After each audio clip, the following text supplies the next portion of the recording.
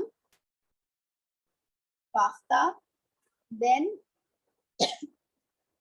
Jafar and Hazrat Ali, these three are going to be the supporters. Umayma ki